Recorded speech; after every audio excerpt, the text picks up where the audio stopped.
अब फिक्र सरहद की, जिसकी हिफाजत के लिए और चीन की चालबाजी से निपटने के लिए हिंदुस्तान हर दिन तैयारियों को मजबूत करता जा रहा है। और उन्हीं तैयारियों का जायजा लेने के लिए आज सीडीएस जनरल विपिन रावत ने एलएसी का दौरा किया। वो हिमाचल से लगती एलएसी के फॉरवर्ड एरिया में गए और ऑपरेशनल तैयारियों का जायजा लिया। लोकल कमांडर्स ने सीडीएस को तमाम तैयारियों के बारे में भी बताया। इस दौरान वहां तैनात जवानों से भी बातचीत और मुलाकात की, जवानों के मनोबल की तारीफ की और उनसे उसी उत्साह के साथ देश की रक्षा के लिए अडिग रहने की बात कही। सीडीएस का आज का दौरा करना बहुत अहम रखता है, क्योंकि सीडीएस हिमाचल से लगती एलएसी पर दौरे के लिए गए और उनसे पहले देश के रक्षा मंत्री राजनाथ सिंह लद्दाख के 3 दिन के दौरे पर थे। एलएसी पहुंचकर जवानों की हौसला अफजाई की थी और चीन को कड़ा संदेश देने और फूल प्रूफ तैयारियां देखने के बाद आज ही दिल्ली लौटे। इस बीच बॉर्डर पर हिंदुस्तान के बड़े एक्शन की खबर आई है, जिसने चीन के खेमे में टेंशन डाल दी। आग उगलती तोपें, धूल उड़ाते टैंक, गोलियां बरसाती मशीन गन, दिन रात रॉकेट से बारूदी तमाशा दिखाना। रेड आर्मी की उछलकूद चीन का सबसे लेटेस्ट प्रोपेगेंडा वीडियो है, जो बताता है कि चीन की अक्ल कभी भी ठिकाने नहीं आई, वरना बार बार मार खाने के बाद भी वॉर वाले वीडियो गेम ना खेलता। इसमें कोई शक नहीं कि चीन लगातार साजिश कर रहा है, और शक इसमें भी नहीं कि चीनियों ने अब जरा भी जरूरत की तो उन्हें सबक सिखाने में देर नहीं लगेगी। हिंदुस्तान के जाबाजों ने एलएसी पर चीन के वॉर वाले वायरस से निपटने की पूरी तैयारी कर ली। न्यूज एजेंसी ब्लूमबर्ग ने सूत्रों के हवाले से दावा किया कि चीन से जारी तनाव के बीच 50,000 और सैनिकों को सीमा पर भेजा गया। चीन से सटे 3 अलग अलग सरहदी इलाकों में सैनिकों की तैनाती बढ़ाई गई। इसके अलावा एलएसी पर फाइटर जेट्स की संख्या में भी इजाफा किया गया, जिसके बाद चीन से लगी सीमा पर हिंदुस्तान के 2 लाख जवान तैनात हो चुके हैं, जो पिछले साल तैनात जवानों की संख्या से 40% ज्यादा है। मतलब ये कि एलओसी पर किसी भी साजिश से पहले ही ड्रैगन आर्मी को नेस्तनाबूद करने का पूरा इंतजाम हो चुका है। ऐसे में सवाल ये उठता है कि क्या चीन फिर किसी साजिश को अंजाम देने वाला है। ये सवाल इसलिए अहम है क्योंकि गलवान के 1 साल बाद भी चीन के विस्तार वाली नीयत नहीं बदली। ईस्ट लद्दाख में भारत और चीन की जो सिक्योरिटी सिचुएशन है उसमें खास बदलाव नहीं हुआ है फेज 1 के विड्रॉल के बाद। जिस प्रकार फरवरी के महीने के अंदर में नॉर्थ और साउथ बैंक से बहुत तेजी से एक्सपीडिशस रूप से विड्रॉल हुआ था, लेकिन उसके बाद बाकी जो फ्रिक्शन पॉइंट्स है वहाँ से डिसएंगेजमेंट नहीं हुआ। उसके कारण जो और डी इंडक्शन होनी थी और डी एस्केलेशन हुआ था, उसमें उस स्थिति में कोई खास सुधार नहीं है।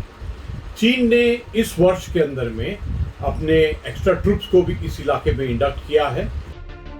हालांकि ये साफ नहीं कि चीन ने भारतीय सेना पर कितने सैनिक तैनात कर रखे हैं, लेकिन ये बात साफ है कि चीन लगातार जंगी तैयारियां कर रहा है।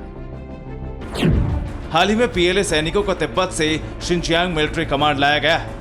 यही कमांड भारत के साथ विवाद वाले इलाकों के पेट्रोलिंग की देखरेख करता है। इतना ही नहीं, फाइटर जेट्स के लिए नए रनवे और बम प्रूफ बंकर भी बना रहा है। चीन की करतूतें कैसे हर बीते दिन के साथ बढ़ती जा रही, इसका अंदाजा इसी से लगाया जा सकता है कि 6 महीने के दौरान चीन की फौज 100 से ज्यादा टैक्टिकल एक्सरसाइज कर चुकी है। इनमें से ज्यादातर मिलिट्री ड्रिल एलएसी के करीब मौजूद इलाकों में की गई। जाहिर है चीन लंबी तैनाती की तैयारी में, इसीलिए हमारी फौज की तरफ से भी एलएसी पर जवानों की तैनाती बढ़ा दी गई और चीन को लेकर स्ट्रेटजी पूरी तरह से बदल गई।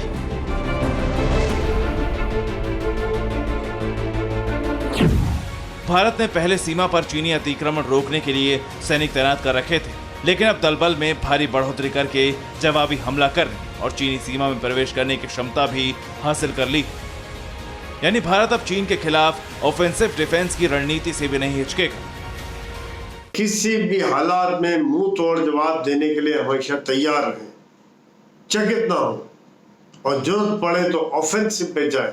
जैसे पिछली बार दिखा दिया था कि जो हमने हाइट्स पकड़ ली थी, वही चीज करने के लिए वहां सैनिक चाहिए, ताकि कमांडर्स प्लान कर सकें कि जरूरत पड़े तो युद्ध दुश्मन के पाले में खेला जाए। मतलब ये कि अगर चीन ने कुछ भी ऐसा वैसा करने की बात तो दूर, अगर सरहद पर हद लांघने की सोची भी तो होश ठिकाने लगने में वक्त नहीं लगेगा, बिल्कुल नहीं लगेगा। मैसेज क्लियर है।